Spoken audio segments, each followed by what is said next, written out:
my primary collusion in my life, but the big one was my father too. Ah, Yeah.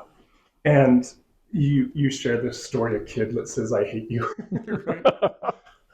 My dad, I'm trying to think how to approach this, but maybe I'm going to approach it from my perspective growing up. My dad cussed a lot, and he wasn't abusive, but he wasn't opposed to kicking you in the pants and smacking you on the back of the head. And even those weren't the thing.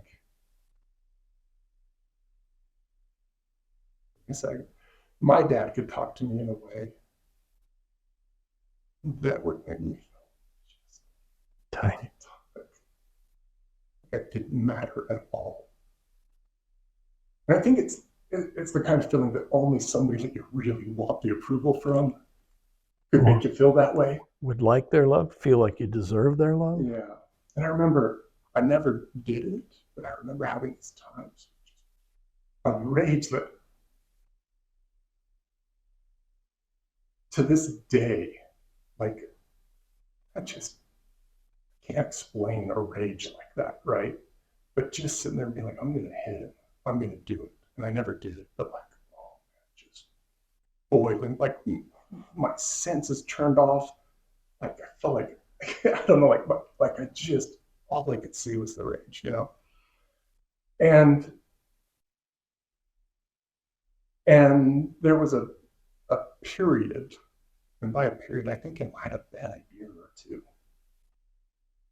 but it ebbed and flowed a little. But for the most part, my dad would say, "Hey, Carl," and I wouldn't let him finish his sentence. I'd say, "I hate you, leave me alone. I'll just keep going. I hate you."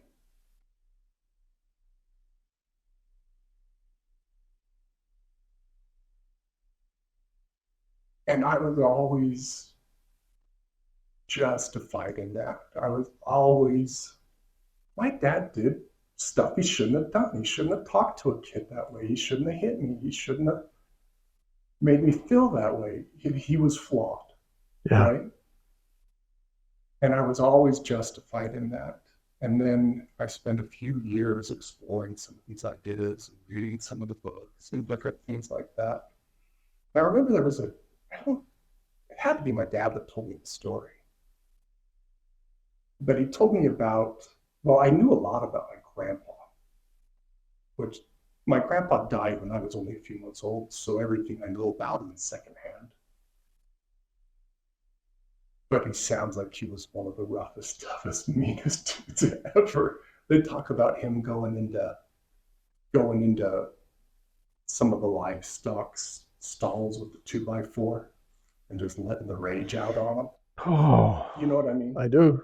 And and just anyway, stories that made my dad look mild, right?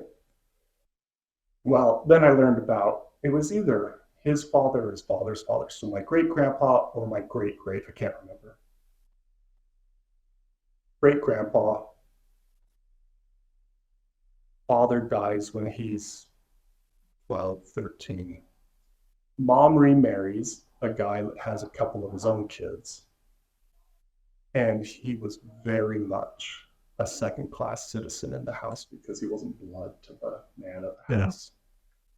And at 14 years old,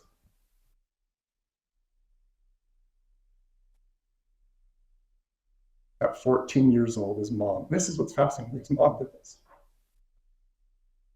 And I think it might have come, I don't know this woman, I don't know anything, but for some reason, the way I think of this story, I think his mom came from a place of love and sat him down and said, I think it might feel better for you. You didn't let share anymore. So Wow. this 14-year-old kid sets out into the wild and he raises himself and he starts a family and he takes all that hurt and he pours it out on his kids and his kids are hurt like him and they take all that hurt and they pour it out on their kids. And Ernie, my grandpa, pours that hurt out on his kids. Wow.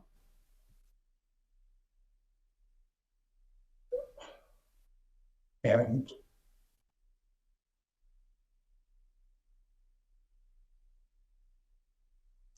all of a sudden, I saw my dad, who was so flawed and hurt me so much, like hurt my feelings so bad, right? I was courageous. I think I saw the truth about him. I think that I saw that he loved me and that he was embarrassed that he'd hurt me. And he was mad that his dad hurt him. And I also was impressed. Like, he struggled, but he really did a great deal better with me than his father did with him, you know? And when I really saw the power of this was once again reading The Bonds That Make Us Free, and I felt 100% convicted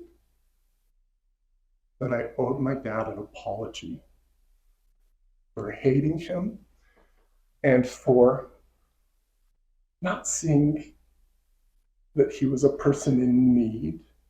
He was a problem. He didn't have a problem. And I didn't see that. And I took a person who had been treated worse than I was treated.